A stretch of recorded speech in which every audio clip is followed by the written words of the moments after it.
নমস্কার, কেমন আছো সবাই? আশা করছি সবাই খুব ভালো আছো, আর আমিও ভালো আছি। আজকে আমার আরও একটি নতুন ব্লগে তোমাদের সবাইকে অনেক অনেক স্বাগত জানিয়ে ব্লগটি শুরু করছি। আর আশা রাখছি ব্লগটি তোমাদের ভালো লাগবে। তো ব্লগটি শুরু করছি আজকে আমার শ্বশুর বাড়ি থেকে, অর্থাৎ আমার স্বামীর যে ভাঙাচোরা ছোট্ট টিনের ঘরটা আছে সেই ঘরটা থেকে।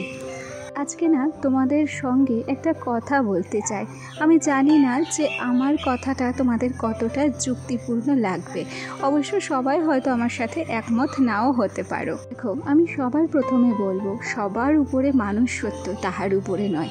আমরা সবাই কিন্তু মানুষ হিসেবে আমাদের সবার দুটো হাত আছে, দুটো পা আছে, দুটো চোখ আছে, নাক আছে, সব কিছুর মিল আছে। কিন্তু মিল নেই কিসে জানো? মানসিকতায়। সবার মানসিকতা কিন্তু সমান হয় না। দেখো, আজ আমরা মানুষ হিসেবে এক হলেও আমাদের পরিবেশ আলাদা, আমাদের সামাজিক অবস্থা, আর্থিক অবস্থা আলাদা, ব্যক্তি বিশেষে, আর্থিক অবস্থা বিশেষে আমাদের জীবনযাত্রাও কিন্তু আলাদা, ঘরবাড়ি সেগুলোও কিন্তু আলাদা। কারোর সাথে কারোর কিন্তু আমাদের মিল নেই। এই যে প্ল্যাটফর্মটায় এসেছি, এই প্ল্যাটফর্মটায় আমাদের নিজের যে পারিপার্শ্বিক অবস্থা, আমাদের নিজের যে চারিত্রিক বৈশিষ্ট্য, সেটাই কিন্তু তুলে ধরি তোমাদের সামনে। তো যাই হোক, ওদিক থেকে তোমাদের সাথে গল্পও করা হচ্ছে, আর এদিক থেকে কাজও কিন্তু হয়ে যাচ্ছে। আসলে কি জানো তো, বেশ কয়েকটা জামা কাপড় ছিল কেচে দেওয়ার জন্য, সেগুলো আগে সকালবেলা উঠেই কেচে দিয়েছি। আর এগুলোকে কি করেছিলাম, গতকাল বাড়িতে আসার পরেই আলাদা করে রেখেছিলাম। আমি জানো তো আবার কি করি, আমার ঘরে না একটা দড়ি টাঙানো আছে আমার খাটের সাইডে। ওই দড়িতে আমার যত নোংরা জামা কাপড় থাকে সেগুলোকে গুছিয়ে রাখি। তাহলে কি হয়, ওই যখন জামা কাপড় কাচবো তখন আমাকে নতুন করে জামা কাপড় খুঁজতে হয় না, একবারে ওই দড়ি থেকে নিয়ে এসে তারপর কাচাকাচি করে দিই। তো যাই হোক, সকাল সকাল একটা ঝামেলা কিন্তু আমি কমিয়েই দিয়েছি জানো। মানে অনেকগুলো জামা কাপড় কাচার যে একটা বড় কাজ, সেই কাজটাই যখন ভোরবেলা হয়ে গেছে, তাহলে বাদ বাকি আমার আর কিন্তু সেরকম কোনো চাপই থাকলো না কাজের। চলো, এই পর্যায়ে তোমাদের একটা কথা বলি, যে কথাটা না বললেই নয়। কিন্তু আমি কিন্তু খুব সাধারণ ঘরের মেয়ে গো, আর খুব সাধারণ ঘরের বউ। সুতরাং আমার ব্লগে কিছু অতিরঞ্জকতা তোমাদেরকে কিন্তু শেয়ার করতে পারি না। আমার নিজের মনে যত কথা গাথা থাকে সেগুলোই তোমাদের সাথে শেয়ার করি, আর তার সাথে আমার এই ভাঙা টিনের ঘরটাই কিন্তু তোমাদের সামনে উপস্থাপন করি। আমার কিচ্ছু নেই, আবার আমার সব কিছু আছে। আমার স্বামী আছে, সন্তান আছে, শ্বশুর নেই, শাশুড়ি আছে, দেওর আছে, আর রয়েছে ছোট্ট ছোট্ট দুটো টিনের ঘর, রয়েছে একটা ভাঙা রান্নাঘর। আমি কিন্তু এই নিয়ে বেশ আছি। তবে কাউকে কোনো দিন হয়তো আমাকে কপি করতে হয়নি। আমি নিজের মতো নিজেই কিন্তু যতটা যা পারি সমস্তটাই এই ছোট্ট ভিডিওর মাধ্যমে তোমাদের সামনে তুলে ধরি। জানি না তোমাদের কতটা কি ভালো লাগে। তো যাই হোক, এ পর্যায়ে যদি কোনো ভুল ত্রুটি করে থাকি, কিংবা যদি কোনো ভুল কথা বলে থাকি, তোমাদের পরিবারের একজন সদস্য হিসেবে প্লিজ আমার ভুলটাকে ক্ষমা করে দিও। আর যদি তোমরা ভাবো যে না আমি ঠিক বলেছি, তাহলে অবশ্যই করে তোমাদের মতামতটা জানিও। চলো এবার আসি ব্লগের বিষয়বস্তুতে। গতকাল বিকেলে বাবার বাড়ি থেকে শ্বশুর বাড়ি এসেছি, আর আজকে আমার বর আসবে বাড়িতে। ওর অপারেশান আছে, যেটা আমি কমিউনিটি পোস্ট করে দিয়েছিলাম।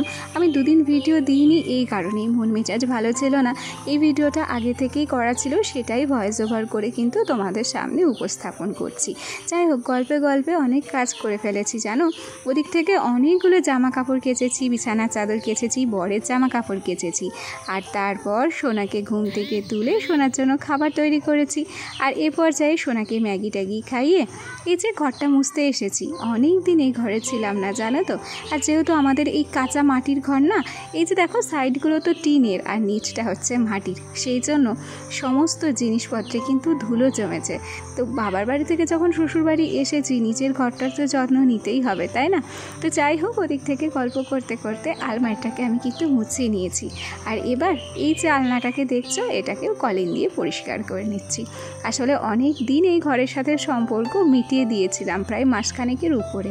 ওই যে আমার শাশুড়ি বাড়ি ছিল না, সেই জন্য এই বাড়িটাতে আসা হয়নি।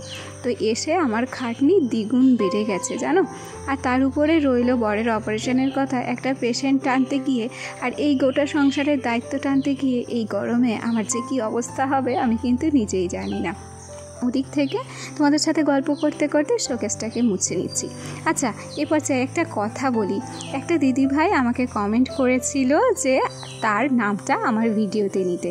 প্রথমেই বলে রাখি যে ক্ষমা চেয়ে নিচ্ছি, তোমার নামটা নিতে আমার দেরি হয়েছে। কেন কি আমার বরের অপারেশন হয়েছে, সেই জন্য আমার মন মেজাজটা কিন্তু খুব একটা ভালো নেই, যে কারণে দুদিন ভিডিও দিতে পারিনি। আর তার উপরে বলে রাখি আরও একটা কথা, আমি খুব পপুলার কেউ নই গো, যে আমি তোমার নামটা নিলে তোমার হয়তো ভালো লাগবে, সেই কারণে নামটা নিচ্ছি।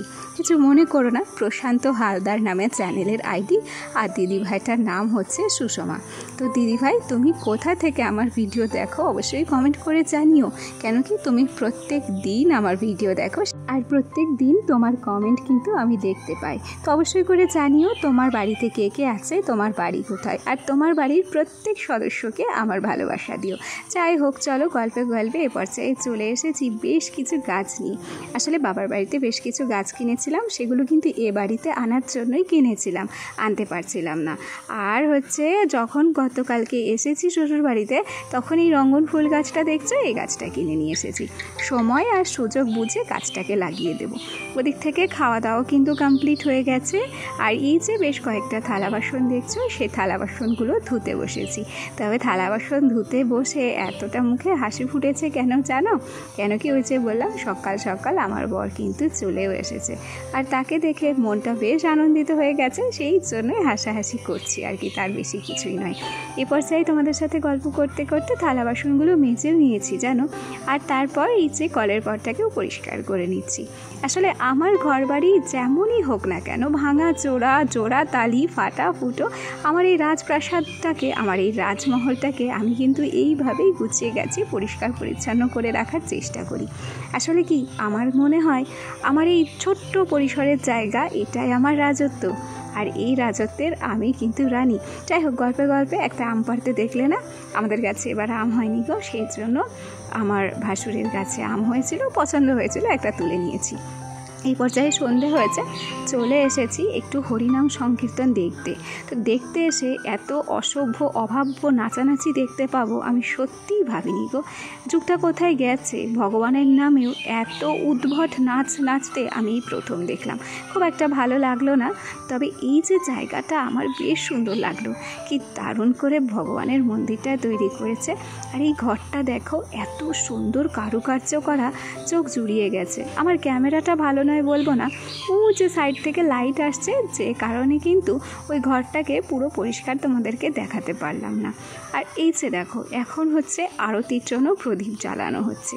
তবে এই প্রদীপেই কত বড় একটা বিপদ ঘটতে পারতো, তা তোমাদের সামনেই এখন তুলে ধরবো। দেখো, সবাই যখন ব্যস্ত, চারিদিকে এত গরমে ফ্যান চলছে, তখন ওই দুটো প্রদীপ, আর কি ঝাড়বাতি প্রদীপ বলি আমরা, তোমরা কে কী বলো আমরা জানি না, তো যে যেটা বলো সেটাই ভেবে নিও।